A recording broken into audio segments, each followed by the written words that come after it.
अस्सलाम वालेकुम viewers, welcome to my YouTube channel. आज हम डिस्कस करने जा रहे हैं लीनियर इंडिपेंडेंस को। उसकी हम डेफिनेशन देखेंगे और डिफरेंट कम्बिनेशंस को हम देखेंगे कि वो किस किस्म का कम्बिनेशन है, वो लीनियर इंडिपेंडेंट है या डिपेंडेंट कम्बिनेशन है। इसके हम एग्जांपल्स और थ्योरम भी देखेंगे। इससे पहले अगर आपने मेरा यूट्यूब चैनल सब्सक्राइब नहीं किया तो उसे सब्सक्राइब कर लें और बेल आइकन भी प्रेस करें ताकि मेरी हर आने वाली नई वीडियो आपको मिल सके।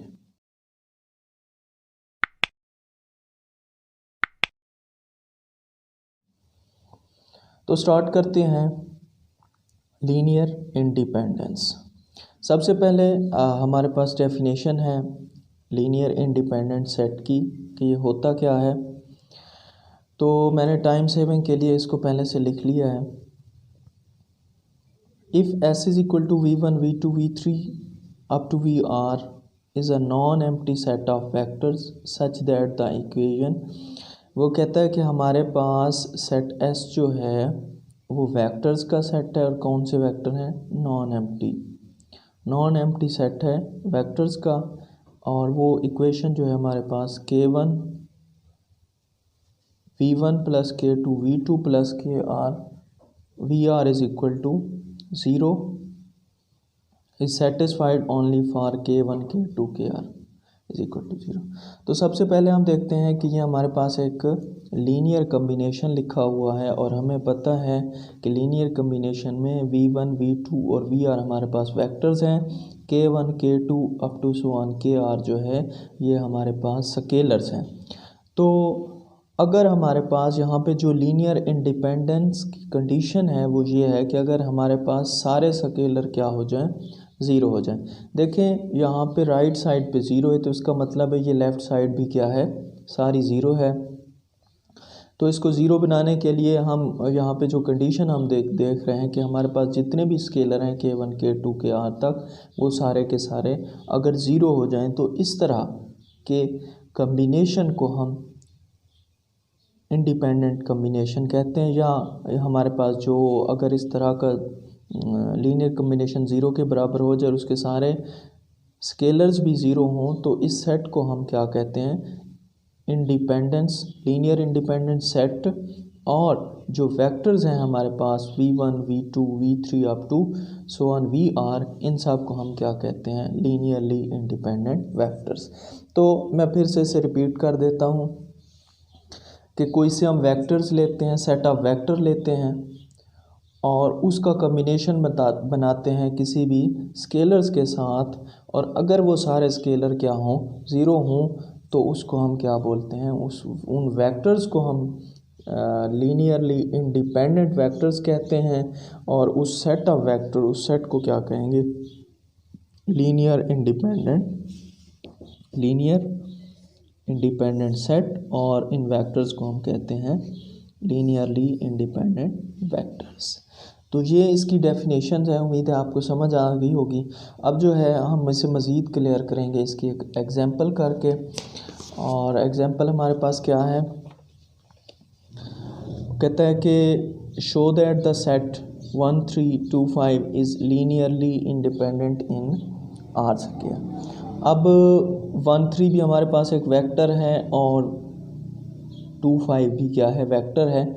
यानी कि इसे कंसीडर कर सकते हैं V1 और इसे कंसीडर कर सकते हैं V2। तो यहाँ पे हमने शो ये करना है कि AV1 plus BV2 is equal to 0। और यहाँ पे A भी ज़ीरो होना चाहिए और B भी ज़ीरो होना चाहिए। अगर ये इसके सारे स्केलर ज़ीरो हो जाते हैं और इनका लीनियर कम्बिनेशन भी ज़ीरो के इक्वल रखते हैं तो इसके अगर ये चीज़ें दोनों स्केलर जो है वो ज़ीरो हो जाते हैं तो हम कहेंगे कि ये क्या है?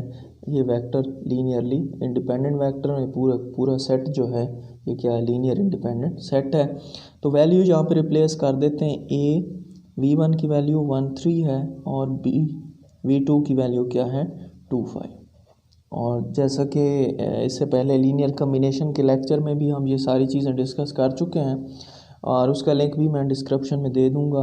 अगर आपको लीनियर कम्बिनेशन के बारे में ज़्यादा इल्म नहीं है तो आप वहाँ से सीख सकते हैं। तो ये बन जाएगा a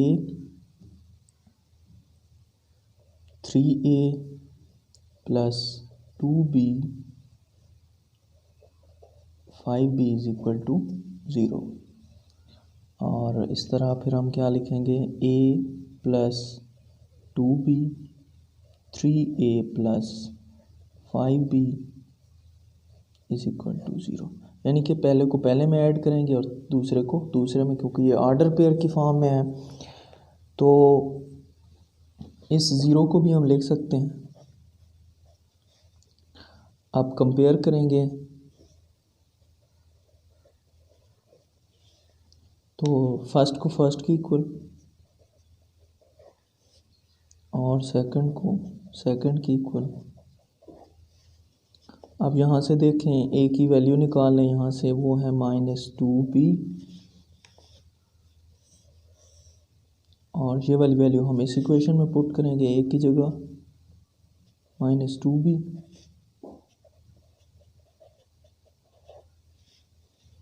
तो देखते हैं ये बन जाएगा -6b प्लस 5b, ये बनेगा -b is equal to 0, minus से मल्टीप्लाई कर दें तो b is equal to 0। b हमारे पास 0 आ गया। अब b की वैल्यू यहाँ पे पुट करेंगे तो a भी क्या आ गया, 0 आ गया। अब यहाँ पे हमें पता चलता है कि हमारे पास दोनों स्केलर की वैल्यू क्या आ गई है, 0 आ गई है।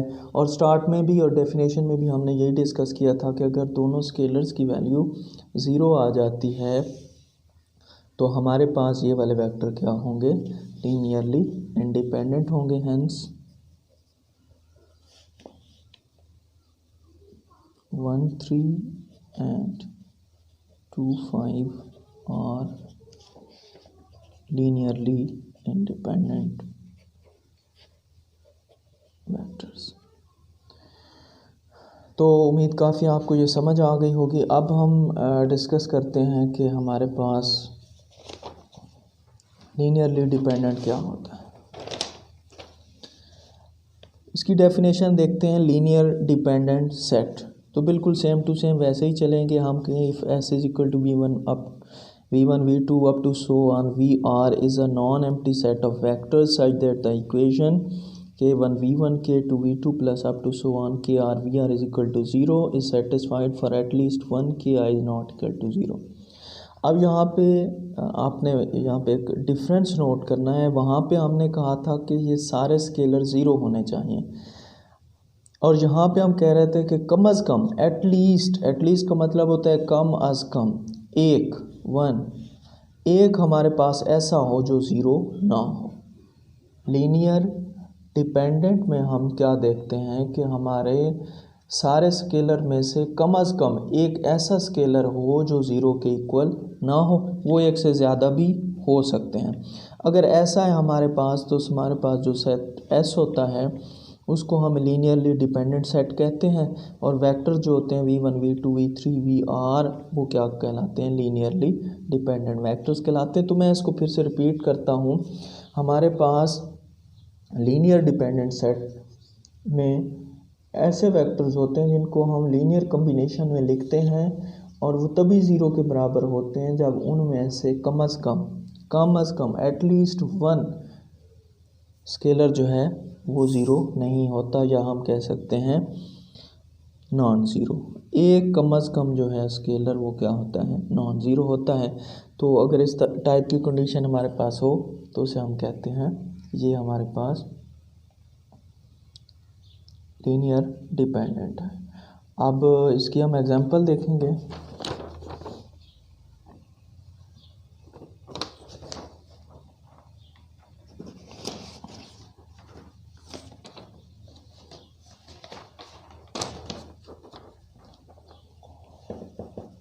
ये हमारे पास एक एग्जांपल है, वो कहता है कि शो दैट सेट में दिया है कि ये लीनियरली डिपेंडेंट वेक्टर्स का सेट है।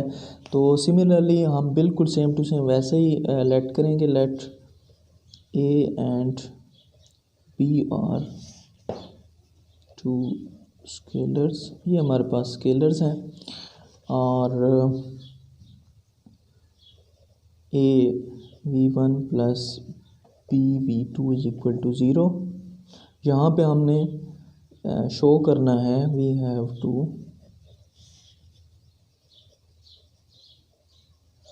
show that either a is not equal to 0 or b is equal to not equal to 0 or both। यानी कि अगर हम ये साबित कर लेते हैं कि हमारे पास a नॉन ज़ीरो है या b नॉन ज़ीरो है या फिर दोनों ही नॉन ज़ीरो हैं, तो ये हमारे पास क्या होगा, लीनियरली डिपेंडेंट वेक्टर्स होंगे। तो बिल्कुल हमारे पास है a v one plus b v two is equal to 0। V one की वैल्यू हमारे पास 1 3 है और वी टू की वैल्यू हमारे पास 2 6 है इज इक्वल टू 0। ये हमारे पास वी वन है और ये हमारे पास क्या है, वी टू है। वैसे ही मल्टीप्लाई कर दें अंदर, same to same 2b 6b is equal to 0 और इसको ऐड करेंगे a plus 2b is equal to comma 3a plus 6b is equal to, इस 0 को भी ऑर्डर पेयर की फॉर्म में लिखते हैं। अब इसे हम करेंगे कंपेयर, तो a plus 2b is equal to 0 and 3a plus 6b is equal to 0। देखते हैं हम कि हमारे पास A plus 2b is equal to 0 है और 3a plus 6b is equal to 0 है। तो हमारे पास यहाँ पे देखें, यहाँ से a की वैल्यू आएगी -2b, ये हमारे पास क्वेश्चन नंबर 1 है। अब a is equal to -2b है। अब अगर a की वैल्यू हम -2b इस इक्वेशन में रिप्लेस करते हैं, या ये दोनों सेम इक्वेशंस हैं, अगर इसमें हम रिप्लेस करते हैं तो ये सेटिस्फाई हो जाती है। क्या होती है, सेटिस्फाई हो जाती है। सेटिस्फाई होने का मतलब क्या है कि ये जो है हमारे पास ये वाली इक्वेशन, यहाँ पे अगर a की जगह मैं -2b भी रिप्लेस कर देता हूँ तो फिर भी ये क्या बन जाती है, 0। और यहाँ तक के b यानी कि by putting this a is equal to -2b in equation 1 में भी अगर हम पुट कर देते हैं, इसे 1 का नाम ले लें, बेशक इसे नाम ही, इन इक्वेशन 1 सेटिस्फाइड, इक्वेशन सेटिस्फाइड हो जाती है even b is not equal to 0। अगर b 0 ना भी हो, कहने का ये मतलब है कि b हमारे पास 0 ना भी हो तब भी a की ये वाली वैल्यू रिप्लेस करने से आंसर हमारे पास क्या आ जाता है, 0 आ जाता है। सो ये वाले जो वेक्टर्स हैं 1 3 एंड 2 6 आर लीनियरली डिपेंडेंट। ये दोनों क्या है, लीनियरली डिपेंडेंट है, क्योंकि यहाँ हमारे पास b जो है वो 0 नहीं है।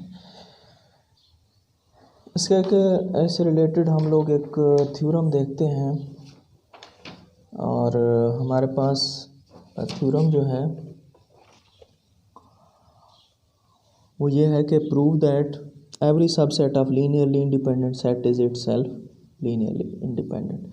हमने प्रूव ये करना है कि अगर हमारे पास कोई लीनियरली इंडिपेंडेंट सेट है तो जो उसका सबसेट है वो भी क्या होगा, लीनियरली इंडिपेंडेंट होगा।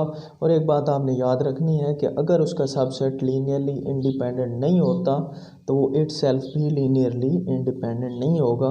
कहने का ये मकसद है कि अगर आपने किसी सेट को चेक करना है कि वो लीनियर इंडिपेंडेंट है या नहीं है, तो आप जस्ट उसका सबसेट ले लें और उससे प्रूव कर दें। अगर वो लीनियरली इंडिपेंडेंट हो जाता है तो वो उसका जो सुपर सेट होगा वो भी लीनियरली इंडिपेंडेंट होगा। तो यहाँ पे हम जो है सपोज करते हैं कि हमारे पास लेट एस हमारे पास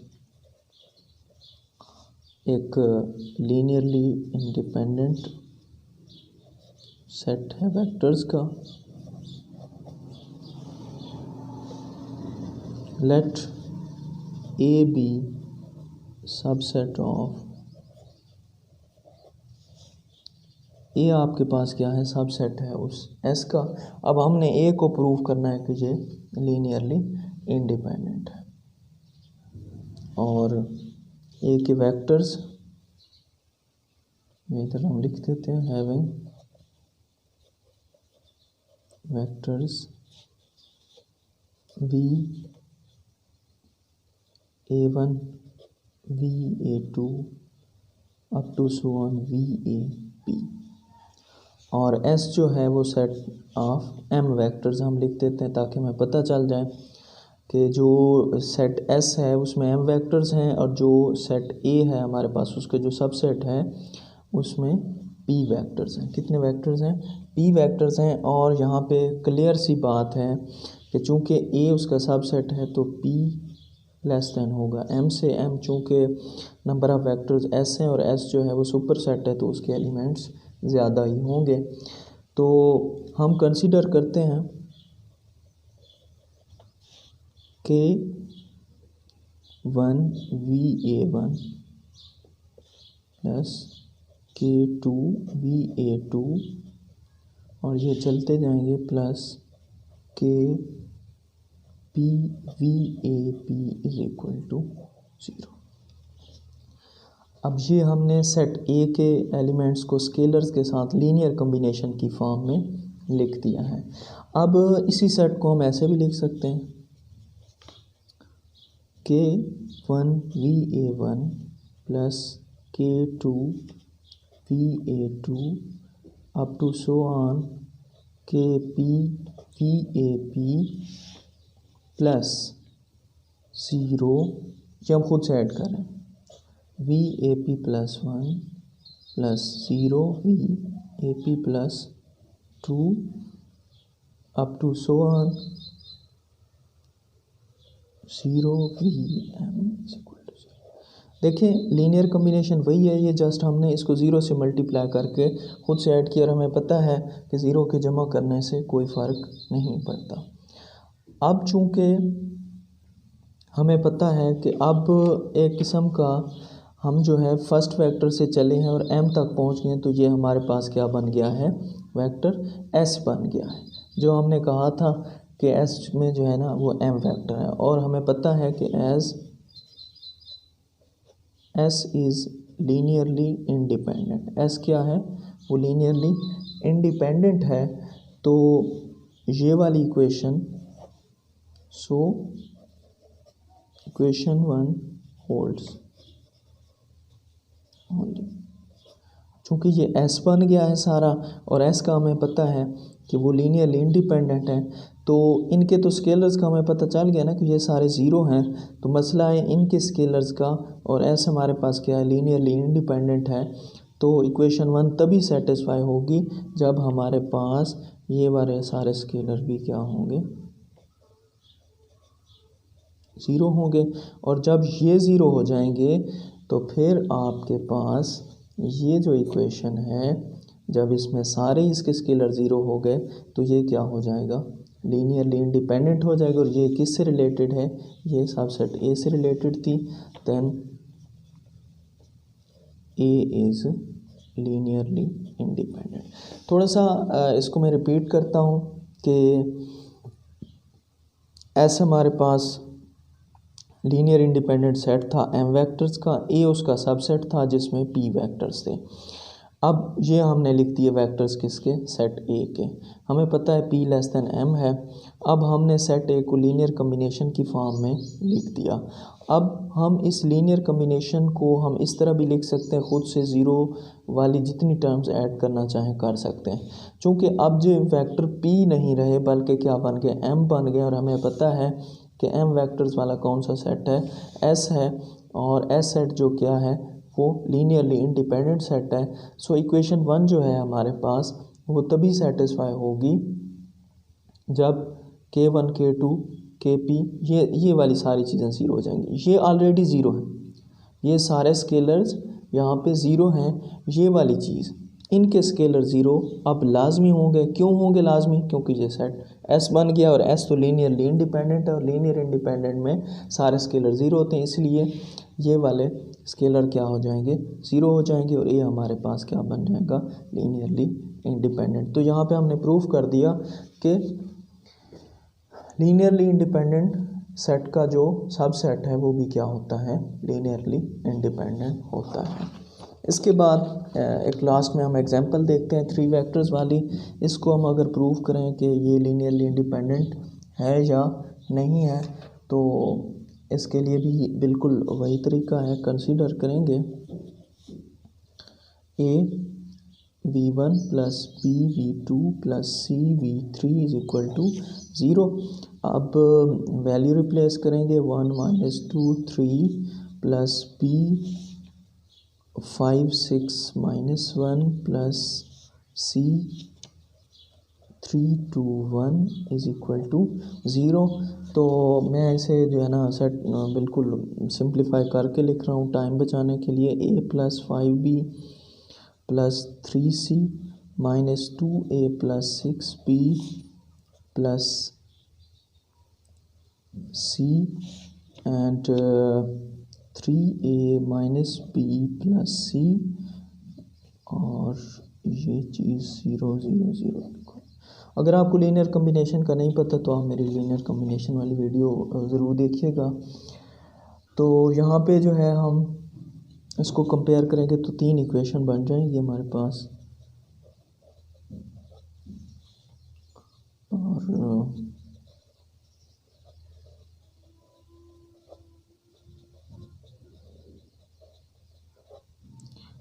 ये 1 है, ये 2 है, और ये क्या है, 3 इक्वेशंस हैं। अब इनको हम सॉल्व कैसे करेंगे, वो तो आपने एक तरीका पढ़ा हुआ है कि इक्वेशंस को साइमल्टेनियसली कैसे सॉल्व किया जाता है। तो यहाँ पे मैं एक ट्रिक लगाऊंगा कि मैं जो है इसका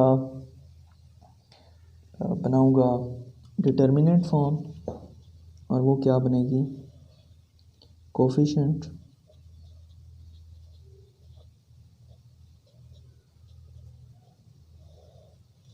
इसको सॉल्व करते हैं। ज़रा इसका आंसर क्या आता है।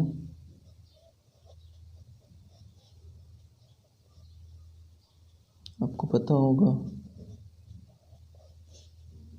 ये चीज़ फर्स्ट ईयर में पढ़ाई जाती है कि मॉड कैसे सॉल्व करते हैं। तो देखते हैं जी, ये 1 इंटू 7 7, ये -5 प्लस 25, एंड ये बनेगा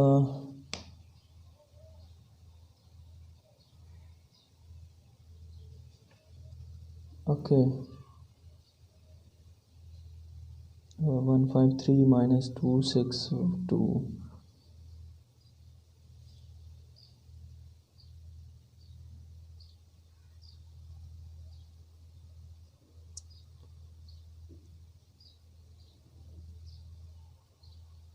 ओके ये हमारे पास यहाँ पे 2c, ये 2 बनता है, और ये हमारे पास बनेगा -6। तो ये बन गया 7 माइनस, ये -8 प्लस -5 इंटू -8, ये बन जाएगा +40, और ये भी यहाँ पे 2 बन जाएगा, तो ये 8 बनेगा। देख लेना, इसको दोबारा से सॉल्व करेंगे तो ये क्या बनेगा, 1 बाहर आएगा, 6 को 1 से ज़रब देंगे 6, और ये माइनस उसके साथ अप्लाई होगा तो ये +2 बन जाएगा। ये 8 बन गया, ये 40 और ये क्या बनेगा -48। तो ये 48 - 48 इज इक्वल टू 0। तो ये इसका आंसर क्या आ गया है, डिटर्मिनेंट का 0 आ गया है। तो इसका ये मतलब है कि हमारे पास जो इक्वेशन नंबर है 1 2 3, इनके जो सलूशन क्या है हैज़ नॉन ट्रिवियल सलूशन। क्या सलूशन है, नॉन ट्रिवियल सलूशन है, यानी कि ट्रिवियल नहीं है। इसका मतलब एक किस्म का हम कंसिस्टेंट सलूशन फाइंड नहीं कर सकते। तो इसका क्या मतलब होगा कि फिर a b c are not all zero. कहने का ये मतलब है कि ए बी सी तीनों ज़ीरो नहीं होंगे, इनमें एटलीस्ट एक ऐसा होगा जो कि नॉन ज़ीरो होगा। तो अगर इनमें से एक नॉन ज़ीरो हमें मिल गया है तो इसका ये मतलब है कि ये हमारे पास फिर हमारे पास क्या है, linearly independent sorry dependent set of vectors is linearly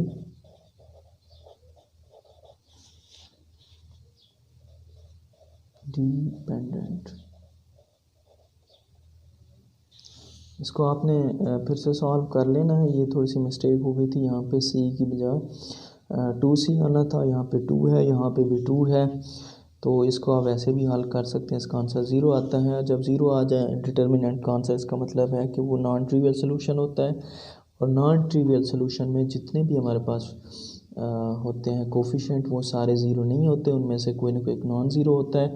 और हमने लीनियर डिपेंडेंट में पढ़ा था कि अगर एक भी नॉन ज़ीरो आ जाए तो वो हमारे पास क्या होता है, लीनियर डिपेंडेंट होता है।